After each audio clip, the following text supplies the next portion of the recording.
My dear students, তোমাদের অনেকের অনুরোধে আমি আজকে টেন্স সম্বন্ধে আলোচনা করছি। আশা করি তোমাদের ভালো লাগবে। আর তোমাদের কিছু যদি কনফিউশন থাকে অবশ্যই কমেন্টে জানাবে, আমি সেটা সলভ করে দেওয়ার চেষ্টা করব। চলো তাহলে আজকে টেন্স সম্বন্ধে আমরা ক্লাসটা স্টার্ট করা যাক। টেন্সকে আমরা জানি প্রধানত তিনটি ভাগে ভাগ করা যায়। টেন্স কথাটির অর্থ হলো ক্রিয়ার কাল, অর্থাৎ কোনো কাজ কোন সময়ে সম্পন্ন হয়েছে সেটা বোঝা যায় একমাত্র টেন্স সম্বন্ধে আমাদের স্বচ্ছ ধারণা থাকলে। তাহলে টেন্সকে প্রধানত তিনটি ভাগে ভাগ করা যায়। কি কি? Past tense. পাস্ট টেন্স মানে কি? অতীতকাল। পাস্ট টেন্স মানে অতীত কাল। প্রেজেন্ট টেন্স মানে বর্তমান, এবং ফিউচার মানে আমরা সবাই জানি ভবিষ্যৎ।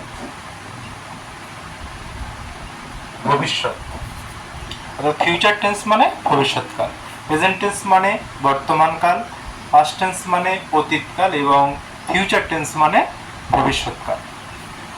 তো চলো এই তিনটি টেন্সকে আবার চারটি ভাগে ভাগ করা হয়, প্রত্যেকটিকে চারটি করে ভাগে ভাগ করা হয়। কি কি আমরা দেখে নিই। 1 নাম্বার ইনডিফিনাইট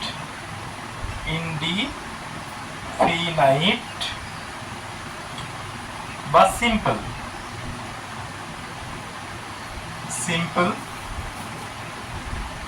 ইনডিফিনাইট বা সিম্পল বাংলায় আমরা বলবো সাধারণ। 2 নাম্বার কি? কন্টিনিউয়াস বা প্রোগ্রেসিভও বলা হয় এটাকে, মানে কি ঘটমান বা চলমান। 3 নাম্বার হচ্ছে পারফেক্ট, PERFECT। পারফেক্ট মানে কি? পুরা ঘটিত।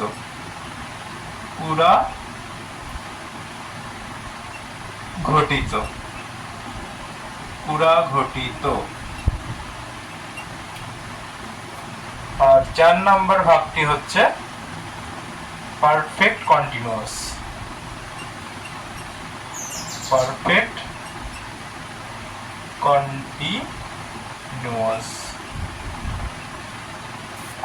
কন্টিনিউয়াস মানে কি? পুরা ঘটমান।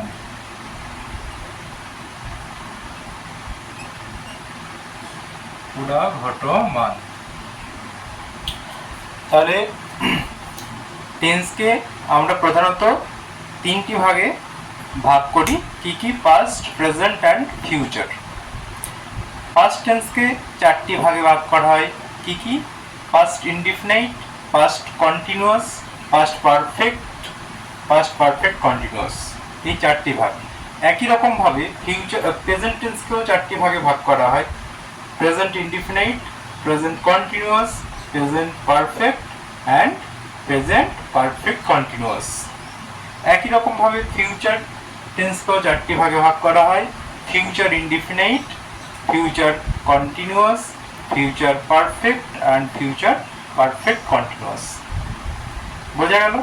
আশা করি এই পর্যন্ত তোমাদের কোনো সমস্যা নেই। সমস্যা থাকলে অবশ্যই কমেন্ট করে জানাবে। আর আমার ভিডিও পেতে তোমরা অবশ্যই চ্যানেলটিকে সাবস্ক্রাইব করে দেবে, এবং তোমাদের যা যা প্রয়োজন যে কোনো এক্সামের জন্য, ইংলিশ এবং অন্যান্য সাবজেক্টেরও যদি কিছু ইনফরমেশন প্রয়োজন হয় অবশ্যই আমাকে কমেন্টে জানাবে, আমি তোমাদের হেল্প করার চেষ্টা করব।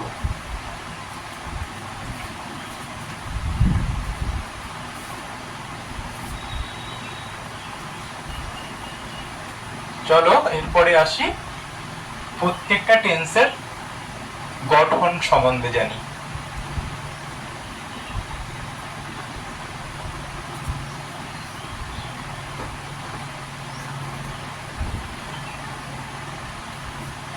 আচ্ছা, প্রথমে প্রেজেন্ট টেন্সের গঠনগুলো দেখে নিই। PRESENT, প্রেজেন্ট ইনডিফিনাইটটা নেব প্রথমে। ইনডিফিনাইট, প্রেজেন্ট ইনডিফিনাইট মানে কি? সাধারণ বর্তমান। সাধারণ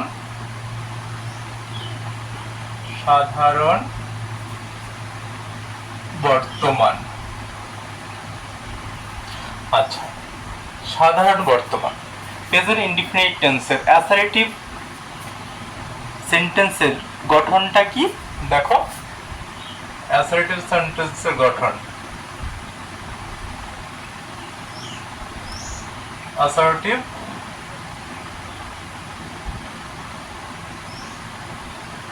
সেন্টেন্স। অ্যাসার্টিভ সেন্টেন্সের গঠন কি হবে? অ্যাফার্মেটিভ হ্যাঁবাচকের ক্ষেত্রে হবে subject plus V1 plus object. এখানে একটা কথা মনে রাখতে হবে যে সাবজেক্ট যদি থার্ড পারসন এবং সিঙ্গুলার নাম্বার হয়, থার্ড পারসন এবং সিঙ্গুলার নাম্বার হয়। এর আগে তোমাদেরকে আমি পার্সন সম্বন্ধে বলেছি। পার্সন 3 প্রকার, first person, second person, third person. I we জাতীয় ফার্স্ট পারসন বা উত্তম পুরুষ, ইউ জাতীয় যত আছে, তুমি তোমরা, এগুলো হচ্ছে সেকেন্ড পারসন, আর বাকি সবই থার্ড পারসন। থার্ড পারসনের মধ্যে আই উই ইউ ছাড়া থার্ড পারসনের মধ্যে এগুলো কি? এগুলো হচ্ছে ফার্স্ট পারসন এবং সেকেন্ড পারসন, এবং এগুলো ছাড়া বাকি সবই হচ্ছে থার্ড পারসন। থার্ড পারসনের মধ্যে আবার সিঙ্গুলার প্লুরাল আছে, একটি বোঝালে সিঙ্গুলার, একের বেশি হলে প্লুরাল। তো থার্ড পারসন সিঙ্গুলার হলে আমরা জানি ভার্বের সঙ্গে প্রেজেন্ট ইনডিফিনিট টেন্সের ক্ষেত্রে ভার্বের সঙ্গে এস বা ইএস যোগ হয়। তো দেখো গঠনটা, তাহলে এখানে মনে রাখতে হবে সাবজেক্ট এবং V1 প্লাস অবজেক্ট, এটা হচ্ছে প্রথম গঠন। সেকেন্ড গঠন কি? এটা হচ্ছে অ্যাফার্মেটিভ হ্যাঁবাচক হলে, সেন্টেন্সটা যদি হ্যাঁবাচক হয় অর্থাৎ অ্যাফার্মেটিভ হয়,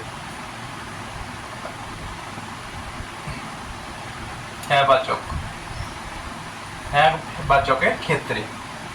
2 নম্বর গঠনটা কি অ্যাসার্টিভ সেন্টেন্সের?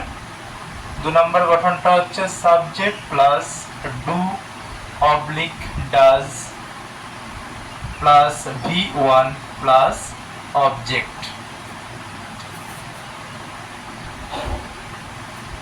অর্থাৎ এটা নাবাচকের গঠন। সরি, এখানে একটু ভুল হয়েছে, এখানে ডু বা ডাজের পরে একটা নট ইউজ হবে, প্লাস নট। তাহলে অ্যাসার্টিভ সেন্টেন্সের নেগেটিভের গঠনটা কি? Subject plus do or does plus not plus V1 plus object. এখানে একটা এক্সাম্পল তোমরা লিখে নাও। প্রথম গঠনটা যে হি প্লেজ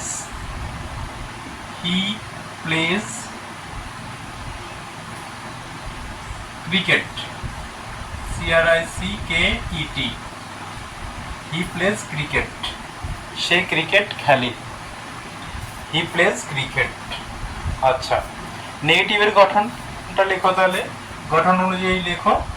তাহলে কি হবে? হি ডু নট নয়, হিটা থার্ড পারসন সিঙ্গুলার, তাই আমরা লিখবো কি? Does not play cricket.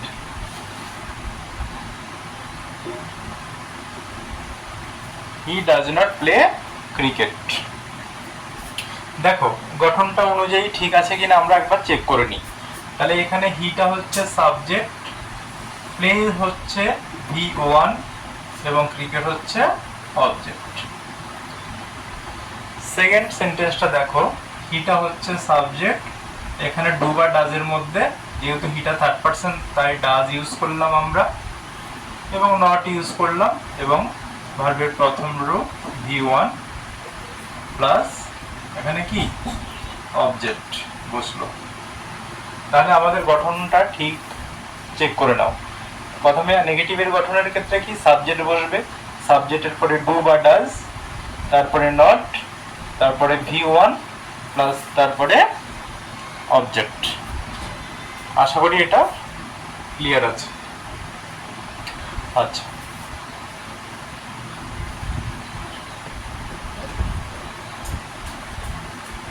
এবার আমরা দেখব ইন্টারোগেটিভ,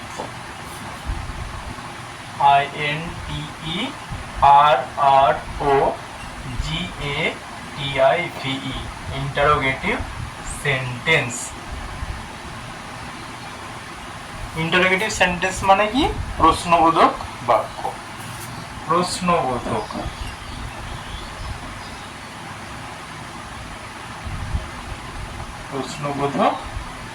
বাক্য। তো প্রশ্নবোধক বাক্য, প্রেজেন্ট ইনডিফিনিটের প্রশ্নবোধক বাক্যের গঠনটা এবার দেখা যাক। প্রত্যেকটারই দুটো করে গঠন আমরা দেখব, হ্যাঁবাচক এবং নাবাচক। তাহলে হ্যাঁবাচকের গঠনটা কি হবে? অবশ্যই প্রথমে গঠন নাম্বার 1 হবে do or does plus subject plus V1 plus object, যদি থাকে অবশ্যই, অবজেক্ট না থাকলে কোনো ব্যাপার না, অন্যান্য কমপ্লিমেন্টও থাকতে পারে। তো লাস্টে কি হবে? কোশ্চেন মার্ক হবে। যেমন এক্সাম্পলটা আমি পাশেই দিয়ে দিচ্ছি, do you know me? Know me, do you know me? Do you know me মানে কি? তুমি কি আমাকে চেনো? Do you know me?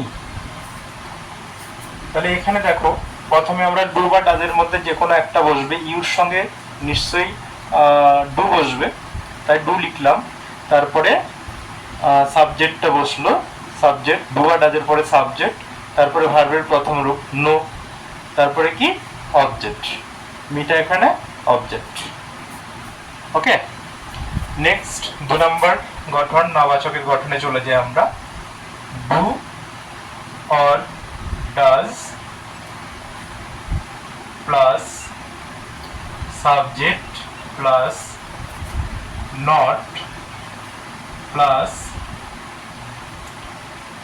V1 plus object, V1 plus object. লাস্টে অবশ্যই কোশ্চেন মার্ক হবে। তো আমরা এই প্রশ্নবোধক বাক্যের অর্থাৎ ইন্টারোগেটিভ সেন্টেন্সের একটা নাবাচকের একটা এক্সাম্পল লিখি। Does he not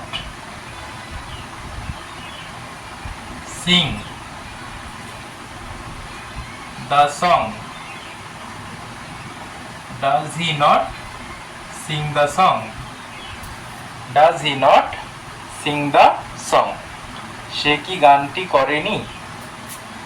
তাহলে দেখো এখানে ডাজটা বসলো কেন? কারণ হিটা হচ্ছে থার্ড পারসন এবং singular number, I we you মধ্যে পড়ছে না, অর্থাৎ হিটা হচ্ছে third person singular number.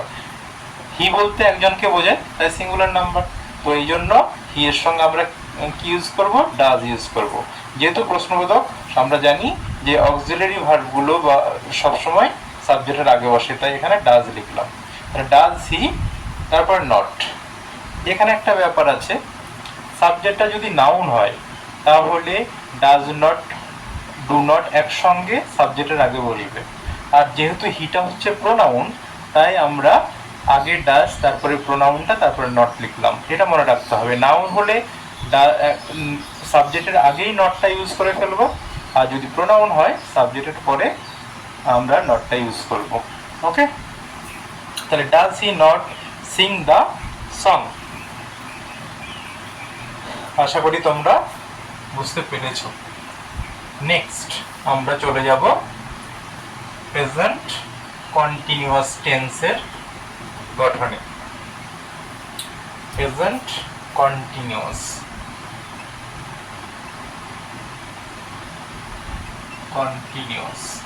Present continuous মানে কি? ঘটমান বা চলমান বর্তমান। ঘটমান মনে রাখবে, ঘটমান বর্তমান। আচ্ছা, তাহলে একই রকম ভাবে অ্যাসার্টিভ